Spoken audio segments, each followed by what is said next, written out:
Okay, today I'm working on the Camaro, and I've taken the seat out, which was an adventure of its own. These two bolts on this side were seized in. I couldn't take them out. You can see. And the problem is you can't move the seat enough to get an angle grinder in there, so it was kind of a pain in the butt. But I used a Sawzall, made a huge mess with that. I also had to take the old fuel line out because it's right rubbing against. See those hangers? It runs right under these floor pans, and I didn't want anything blowing up while I'm working on it. So I had to take that out, take my rubber fuel line loose because it was zip tied to the old fuel line. And now I'm about ready to start cutting this out. Main problem I have is the new floor pans, and no, I'm not doing a whole floor pan. I've already done the other side, and it worked out all right. This side's in a little worse shape. The main problem is my new floor pans end just, I believe, around where the seat brace ends. I'm gonna have kind of a tough time. You can see this is in really rough shape. I may have to do some patches extending up the transmission tunnel. I'm not sure about that yet. I think the new floor pan will end about 2/3 of the way up for this toe kick here. But you can see it's in terrible shape. I gotta buy a new seat brace and a new subframe brace. So anyway, let's start cutting on it, and I'm gonna see what I can do.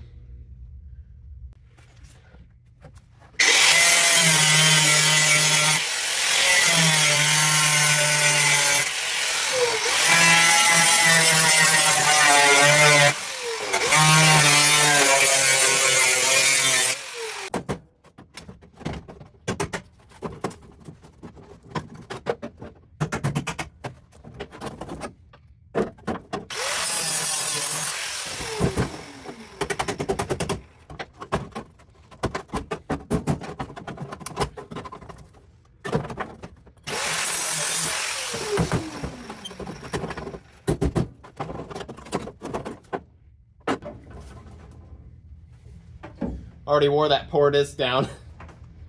Need to go a little slower.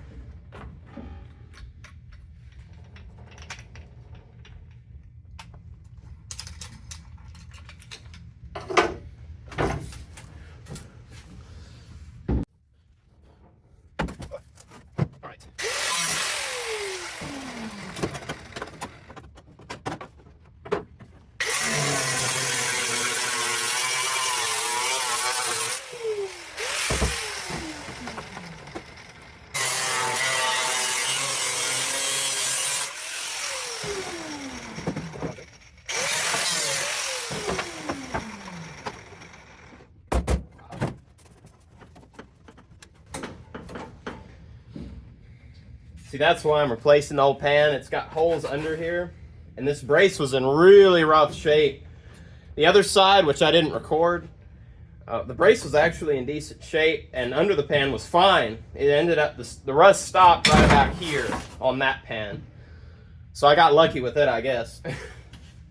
I wish it was in the same shape here, but I can't have that, you know, staying.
These new discs I got don't last very long, even if I do go slow. Oh well, they were cheap. That's all that matters, right? Doesn't matter if you use 4 times as many. Whatever.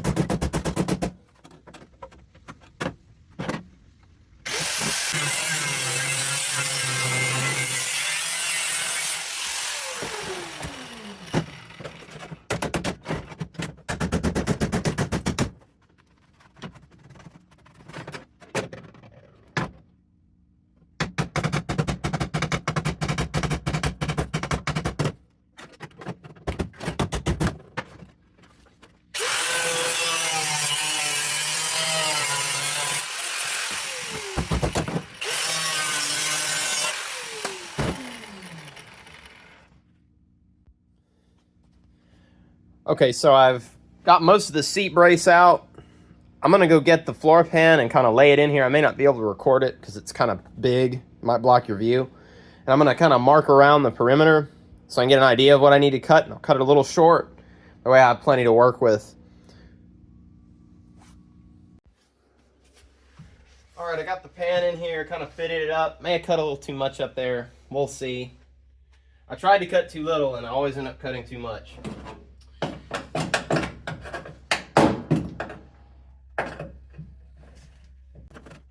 Just like it's kind of rough.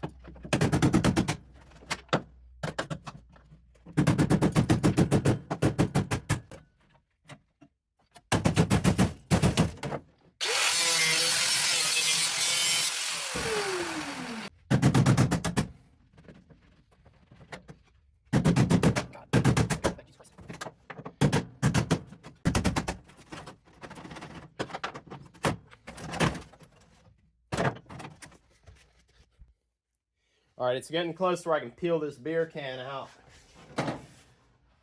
I just detached it from the floor pan under the seat.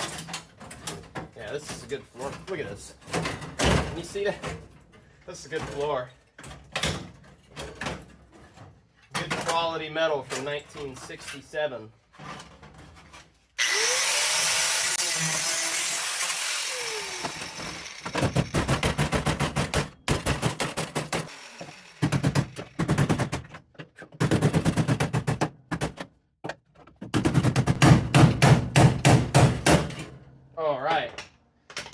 That felt like it let go. There goes that screwdriver. Oh, look at that. Beautiful chunk of floor pan. All right.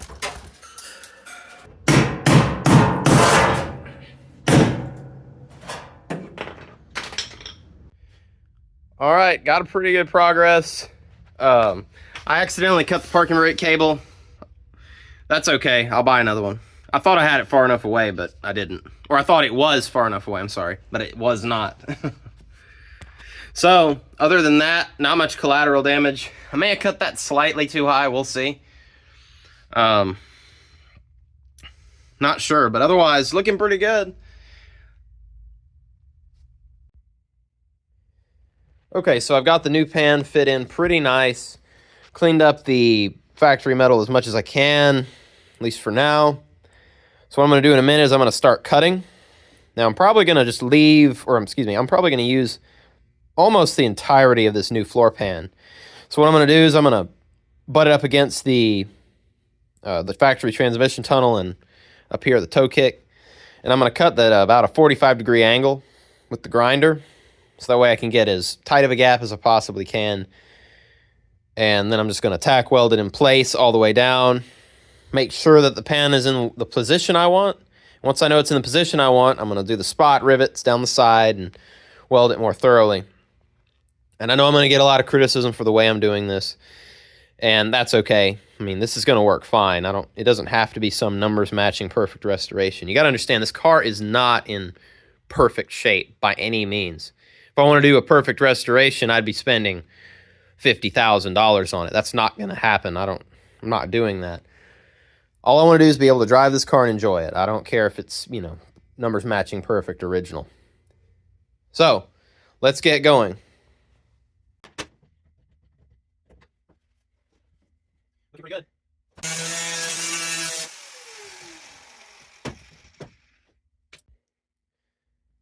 Okay, now I'm going to tack weld that little spot I cut in place, get it flush, get it kind of located, and then we're going to work our way down. I'll probably do this side first, maybe. I may do under here first. I'll have to move the camera if I do.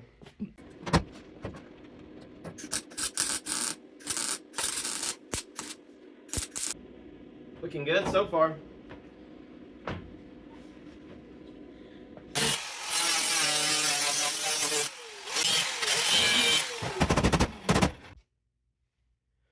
So I've done some work off camera. I finished welding the panel all the way around, although some of my welds are not ground down. I'll do that later. Turned out pretty nice. A few spots I had to extend my repair up a little bit because it was pretty rough, like right there in that corner. Welded that gap over there instead of cutting a little sliver. Fixed my mistake here. I cut a little too much. That's why that's a triangle shape. I thought that washer was a little larger. I just miscalculated, but I fixed it. Welded all the way around.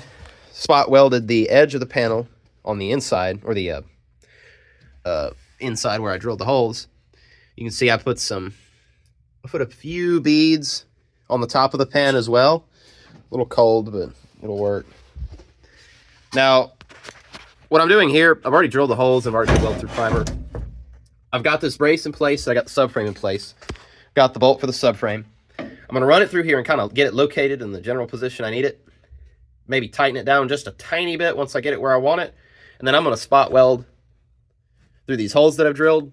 I'm going to form it to fit against the perimeter frame and the transmission tunnel. And I might run a couple of small beads across the front, maybe the back edge. I haven't decided yet. And that's all I'm going to do for this. Then I'm going to go into the seat brace, or the seat brace. But let's get started with this. I'll show you how I do it. All right, fitment on that looks good. I got it tight. All the spot welds are where I need them to be.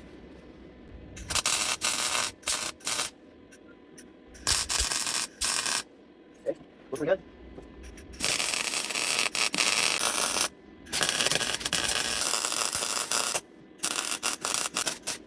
Oh man, so much easier to weld this right now. We're just gonna see crap.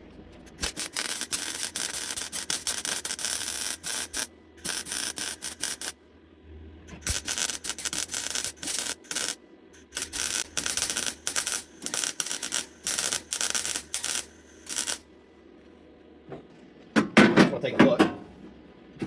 Just what's gonna fit like. I'll have to grind these welds down a little. Okay, so we got the seat brace tacked in place. Well, more than tacked, it's basically welded all the way around. But it's in place. Then we're gonna do the seat brace and get that tacked in and weld it all the way around. But I do need to paint this first and grind these welds, so I'll deal with that in a little bit. Maybe off camera, just so you can see the more exciting part.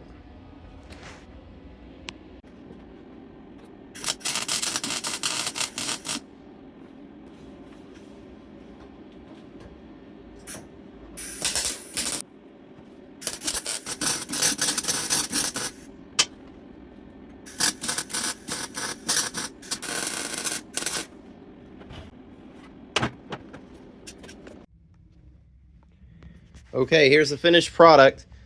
Pretty happy with it. A few mistakes, I'm sure you guys will point them out. I ended up doing a bead weld down the side. Wasn't too happy with those spot welds. I should have drilled them a little bigger, but oh well, you live and you learn. I'll do it different the next time. But turned out pretty nice. There are a few things I'm gonna dress up, maybe a few holes I gotta patch, things I missed. But I'm gonna paint it and I'll show you the final product pretty soon. All right, here we are. Looking really good. I just painted it black. I'll eventually either put some rubberized undercoating over this or Dynamat or something. Put a body caulking over the seam right here like they did from the factory, except they use that tar crap. But anyway, looks pretty good. The only remaining rust repair on this car is this dashboard. Gotta finish the install of that. But otherwise, it's just sand and sand and sand and Bondo over and over until it's ready to paint. But anyway, I appreciate you watching. I'll see you in the next video. Thanks.